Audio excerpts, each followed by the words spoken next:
કર્ણાટકની કૃષ્ણા નદીમાંથી અયોધ્યામાં રામલલાની નવનિર્મિત પ્રતિમા જેવી જ એક પ્રતિમા મળી આવી છે।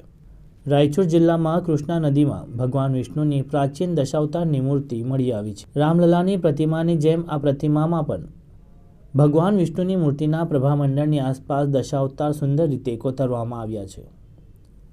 પ્રાચીન મૂર્તિ પુરાતત્વવિદોના મતે આ 1000 વર્ષ જૂની પ્રતિમાનું રામલલા સાથે સામ્યતા એક અદ્ભુત સંયોગ છે।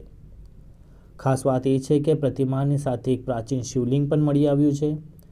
કૃષ્ણા નદીમાં મળેલી પ્રતિમા વિશે માહિતી આપતા રાયચૂર યુનિવર્સિટીના પ્રાચીન ઇતિહાસ અને પુરાતત્વના પ્રોફેસર ડૉક્ટર પદ્મજા દેસાઈએ કહ્યું કે આ મંદિરના ગર્ભગૃહનો એક ભાગ હોવો જોઈએ। એવી પણ સંભાવના છે કે મંદિરમાં તોડફોડ બાદ પ્રતિમાને બચાવવા માટે નદીમાં અર્પિત કરી દેવામાં આવી હશે।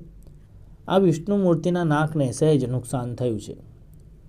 ડૉક્ટર પદ્મજા દેસાઈના જણાવ્યા અનુસાર આ વિષ્ણુ પ્રતિમામાં રામલલાની જેમ ખાસ કોતરણી કરવામાં આવી છે। પ્રભામંડળને દશાવતારના રૂપમાં મત્સ્ય, કૂર્મ, વરાહ, નરસિંહ, વામન, રામ, પરશુરામ, કૃષ્ણ, બુદ્ધ અને કલ્કીના અવતારથી સુંદર રીતે શણગારવામાં આવ્યું છે। વિષ્ણુની ઊભી પ્રતિમાને 4 હાથ છે, જેમાં 2 હાથ શંખ અને ચક્રથી સજ્જ છે। જો કે આ મૂર્તિ પર ગરુડનું ચિત્રણ કરવામાં આવ્યું નથી।